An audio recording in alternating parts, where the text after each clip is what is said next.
कितनी उम्मीदों वाला होगा बजट 2023? क्या बजट में मिलेगा आम आदमी को तोहफा? चुनाव से पहले मोदी सरकार के बजट में खास क्या? 1 फरवरी को वित्त मंत्री निर्मला सीतारमण अपने इस कार्यकाल का आखिरी पूर्ण बजट पेश करेंगी। चुनाव से पहले होने वाले इस बजट में बहुत कुछ खास होने वाला है।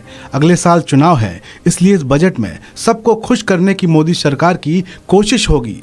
सरकार नहीं चाहेगी कि चुनाव से ठीक पहले किसी भी वर्ग विशेष को नाराज किया जाए, इसलिए हर क्षेत्र को ध्यान में रखकर ही इस बजट को बनाया गया होगा। देश की रीढ़ की हड्डी यानी मिडिल क्लास आदमी वैसे भी महंगाई को लेकर परेशान है। सबसे ज्यादा उम्मीद इसी मिडिल क्लास को इस बजट से है। ऐसा माना जा रहा है सरकार कोई बड़ा ऐलान मिडिल क्लास के लिए कर सकती है। वेतनभोगियों के लिए बजट में टैक्स स्लैब में कुछ बदलाव हो सकते हैं। वहीं खबर यह भी है कि कुछ गैर जरूरी चीजों पर कस्टम ड्यूटी को बढ़ाया जा सकता है। जानकारी के अनुसार बजट 2023-24 में आयात किए जाने वाले कई सामानों पर कस्टम ड्यूटी का बढ़ाने का ऐलान हो सकता है, जिससे मेक इन इंडिया मुहिम को मजबूत किया जा सके। आयात को कम करने, मैन्युफैक्चरिंग को बढ़ावा देने के मकसद से सरकार 35 सामानों पर कस्टम ड्यूटी बढ़ाने की तैयारी कर रही है।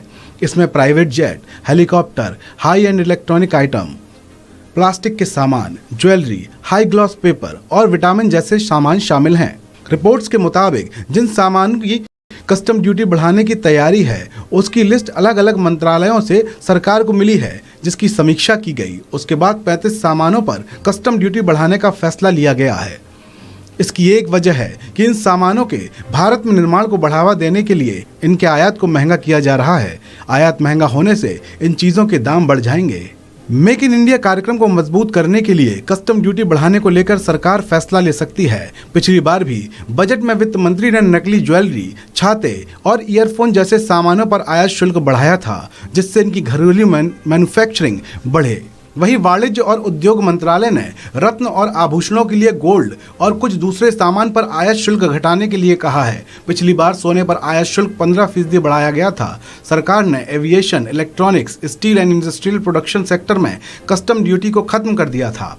महंगाई के मोर्चे पर भी बजट में आम आदमी को अच्छी खबर सुनने को मिल सकती है। माना जा रहा है कुछ ज़रूरी चीज़ों के टैक्स में कमी की जा सकती है। वहीं नौकरी पेशा वर्ग को टैक्स में राहत मिल सकती है, क्योंकि 8 सालों से टैक्स की लिमिट में कोई बदलाव नहीं किए गए हैं। ऐसा माना जा रहा है इस बार मौजूदा लिमिट को 2.5 लाख तक बढ़ाया जा सकता है। इसे 5 लाख तक किया जा सकता है। अभी 80C के तहत 1.5 लाख तक के निवेश पर छूट मिलती है। इसे बढ़ाकर सरकार सालाना 2 लाख कर सकती है। गैस के दामों में हो रही बेतहाशा बढ़ोतरी को कम किया जा सकता है। वहीं सीनियर सिटीजन को ट्रेन में मिलने वाली छूट फिर से दी जा सकती है। होम लोन सस्ता करने को लेकर भी सरकार बड़ा ऐलान कर सकती है। तो किसान सम्मान निधि में भी सरकार बढ़ोतरी कर सकती है। इस खबर में भी इतना है।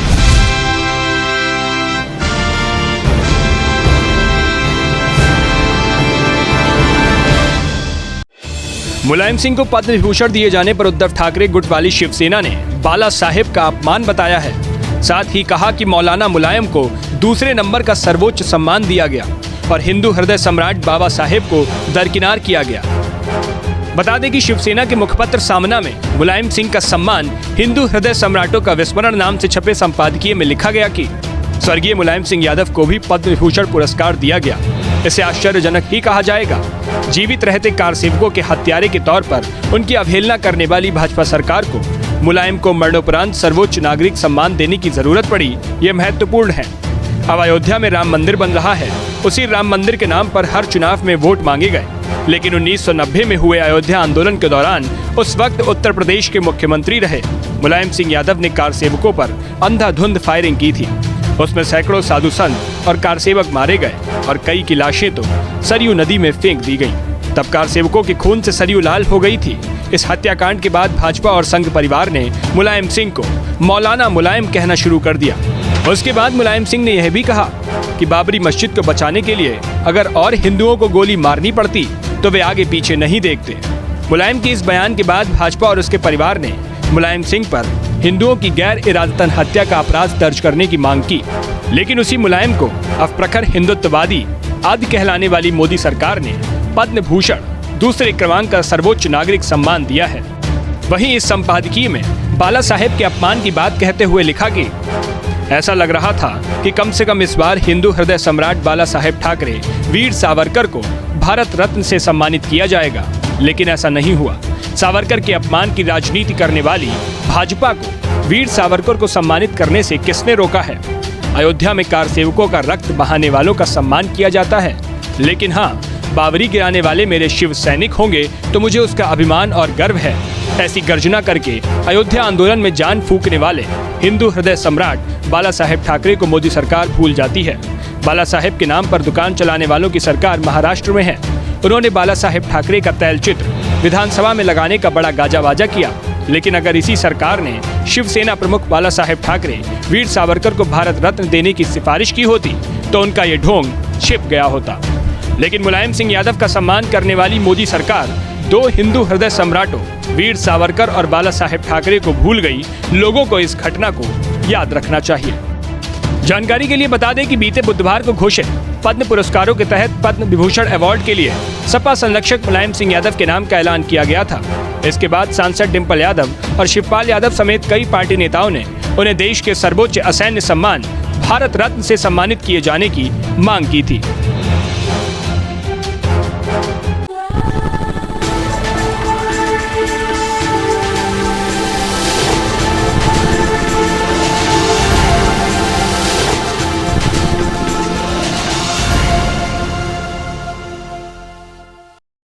नहीं, मैंने नहीं देखी है, मगर मैं बहुत खुश हूँ उसकी कामयाबी से। बिकॉज जब एक फिल्म इतनी कामयाब होती है तो ये सिर्फ किसी एक प्रोडक्शन हाउस का या किसी एक हीरो का फ़ायदा नहीं होता है, बल्कि पूरी इंडस्ट्री को एक बूस्ट मिलता है। And it's a great beginning of the year. Let's hope that all the films that are releasing of everybody including Shiv Shastri Balboa releasing on 10th of February does very well, but congratulations to it's my home production। YRF के साथ मैंने इतना काम किया है, यश जी के साथ, आदि के साथ, and I wish them great success and congratulations for a stupendous success that they have encountered and they have felt. They worked very hard for it. No, I think Shah Rukh Khan deserves this. He's a great guy and बहुत hardworking, and I'm sure that the way Pathaan is doing, I'm sure he's going to make all the records. So congratulations, Shah Rukh. Looking forward to seeing soon, yeah. आप मेरी film देखिए, गुलमोहर आने वाली है। पर पठान की success के लिए सबको बधाई और गुलमोहर की सक्सेस बनाएंगे। मुझे लगता है I am not alone in this. इतनी बड़ी ओपनिंग, इतना बड़ा शायद ही इंडियन फिल्म इंडस्ट्री में या हिंदी फिल्म इंडस्ट्री में हुआ हो। I think kudos to Mr. Khan and the team, and fabulous, yeah, the days to come in the films. अच्छा रहा बहुत।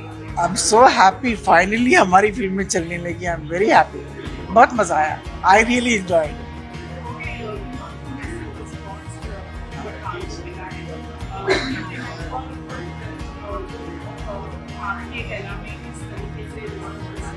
नहीं तो कुछ अलग ही था जो मैंने देखा। ऐसा कभी किसी फिल्म के लिए मैंने नहीं देखा। This is the first time.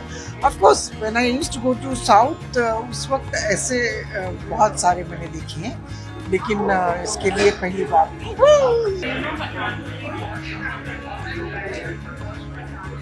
Yes, I watched Pathaan and I absolutely loved it. And I was so excited seeing the response in the theater, especially मतलब हम फिल्में देखते थे, जैसे चंदन में and single screens. But the kind of response Pathaan has got in the multiplexes is incredible, and they deserve every bit of the clap and the whistle. Brilliant performances, and it was just fabulous watching it on celluloid.